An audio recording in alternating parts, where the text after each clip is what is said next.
Nos enfants de... En rentrant de son premier jour d'école, Ernesto dit à sa mère « Je ne retournerai plus à l'école parce qu'à l'école, on m'apprend des choses que je ne sais pas. » Cette phrase, tirée du seul album jeunesse écrit par Marguerite Duras à Ernesto, édité par Arlene Quinn en 1971, puis réédité chez Thierry Magnier en 2013, est le point de départ d'un projet artistique initié par Lucie Brault, écrivaine et scénariste, et Laurane Cantric, illustratrice. Le principe est simple. Aller à la rencontre d'enfants, d'adolescents et d'adultes pour leur offrir un espace de parole en s'appuyant sur des œuvres de la littérature jeunesse. De chaque entretien individuel, les auteurs tirent un portrait écrit et illustré où chacun livre son regard sur le monde, celui qu'il connaît et celui qu'il imagine, sur le cinéma, les livres, Internet, l'école, son lieu de vie, sur Ernesto qui a décidé de ne plus retourner à l'école. Au terme de l'entretien, Lucie Brault propose une lecture d'albums de littérature jeunesse parmi des titres qu'elle a choisis. Les entretiens se sont déroulés en 2017 à Gratteloup, dans le Lot-et-Garonne, en 2018 à l'Institut médico-éducatif de Quimperlé, dans le Finistère, et en 2019 au Centre de formation d'apprentis agricoles de Blanquefort, en Gironde, puis en 2020, à nouveau à Quimperlé.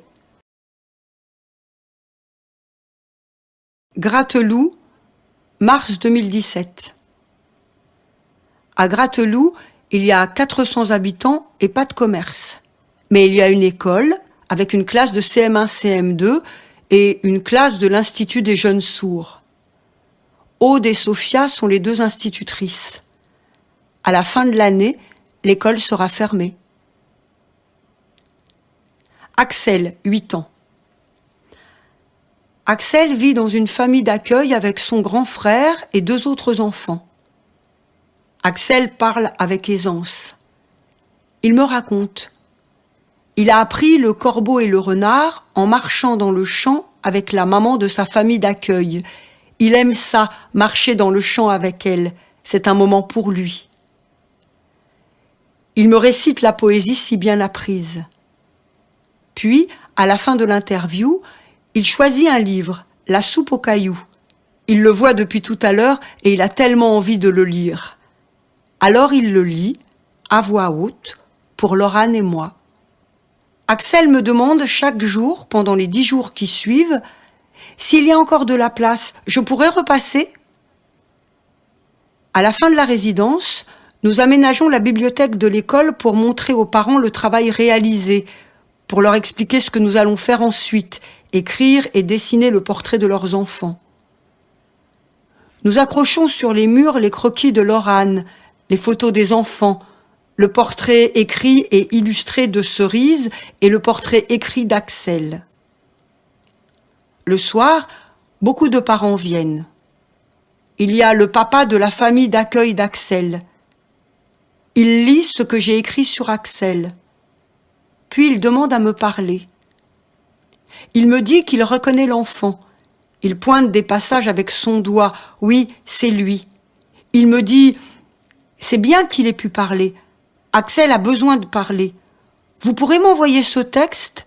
Je voudrais l'envoyer aux services sociaux pour qu'ils le voient comme il est et pas seulement comme un dossier. » 3 mois plus tard, nous revenons pour le salon du livre jeunesse de Gratteloup. Les portraits des enfants y sont exposés. Je croise Axel dans la cour de l'école. Il me demande « S'il y a encore de la place, est-ce que je pourrais repasser ?» Je me suis penchée vers lui et je lui ai dit « Axel, l'important c'est pas de repasser. L'important c'est que tu saches que c'est possible de parler et d'être écouté. » Axel repart jouer en courant, parce qu'Axel, il adore ça, jouer. Mathias, 10 ans. Mathias est blond. Il porte des lunettes et son nez est parsemé de taches de rousseur. Mathias n'est pas un grand bavard, il est dans sa bulle. Il veut être boulanger pour fabriquer ce qu'il aime manger. Il parle de sa maman qui chassait et qui pêchait et qui dirigeait le club de basket. D'ailleurs, il en fait lui aussi du basket, mais il ne veut pas que sa mère continue parce qu'il a peur qu'elle se blesse. Il parle de son parrain qu'il ne voit plus à cause d'une séparation.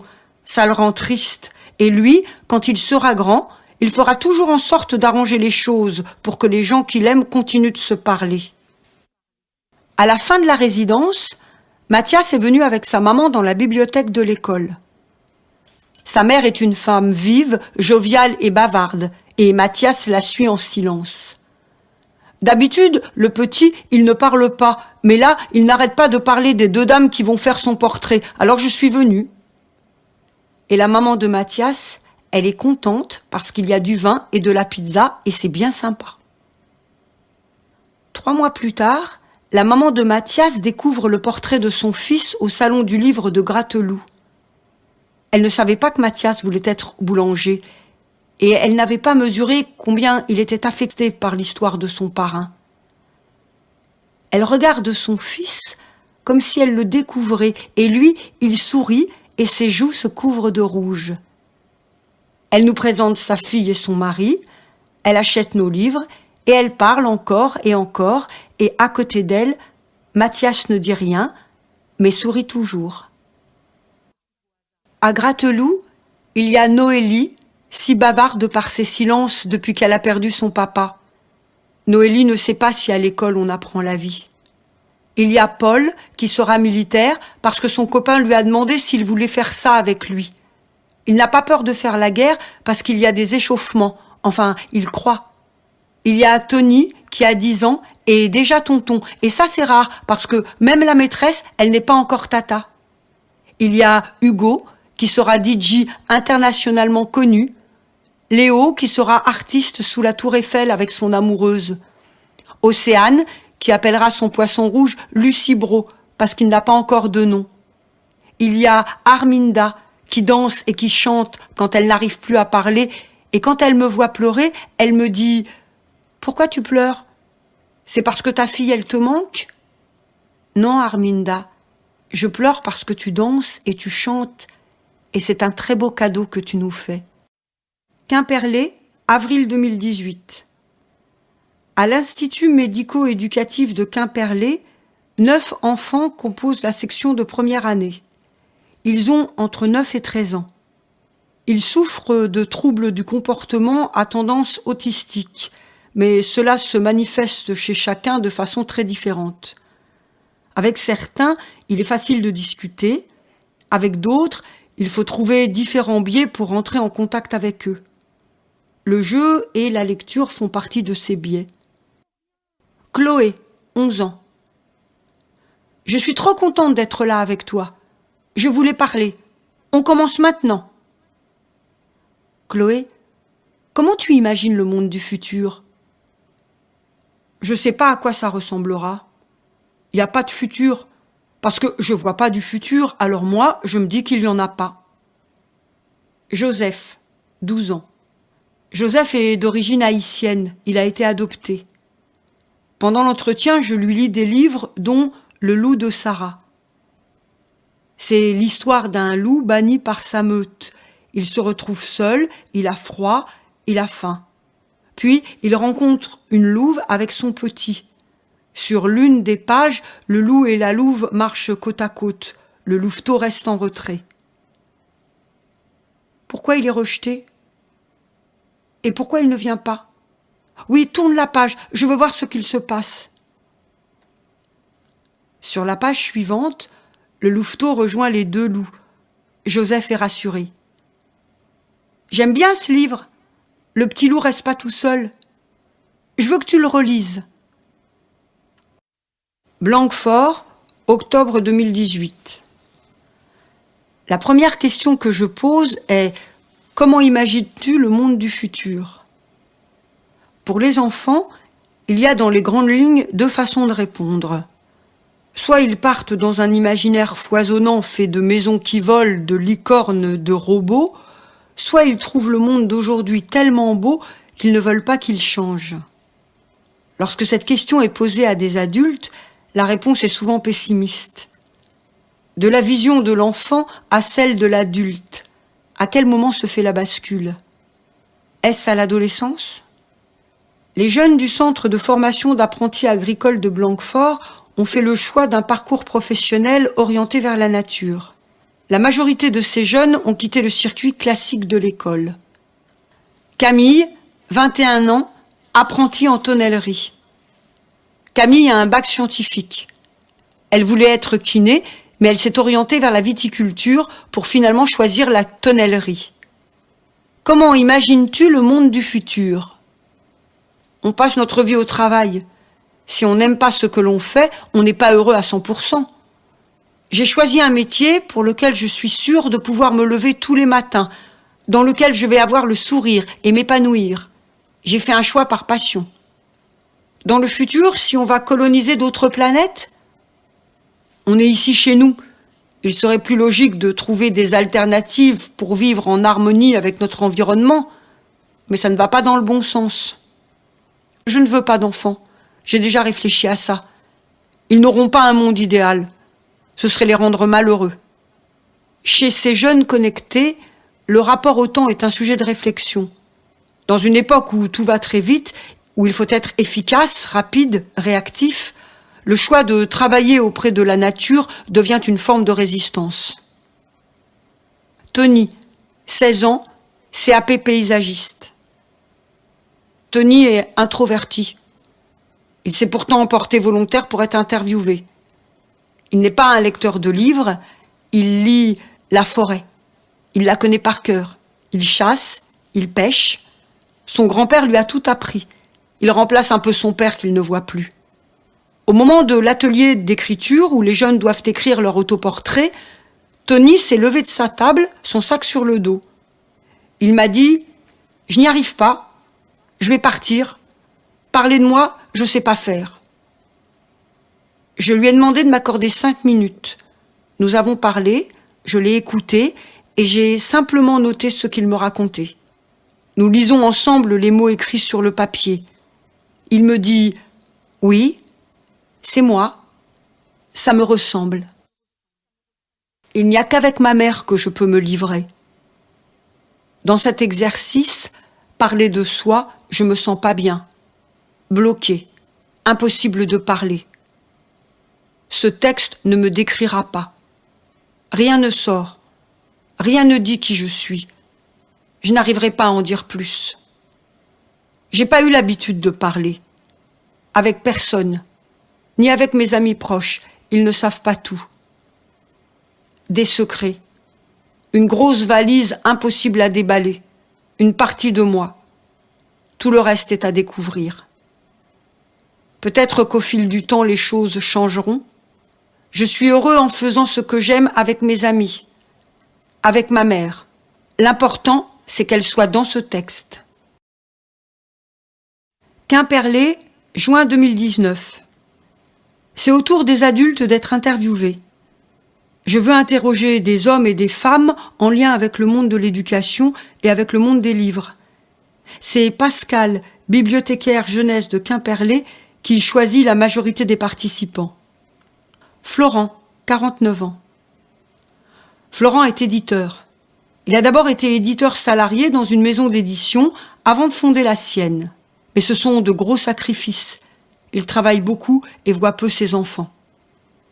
À la fin de l'interview, je demande à Florent de choisir un album jeunesse parmi ceux que j'ai apportés.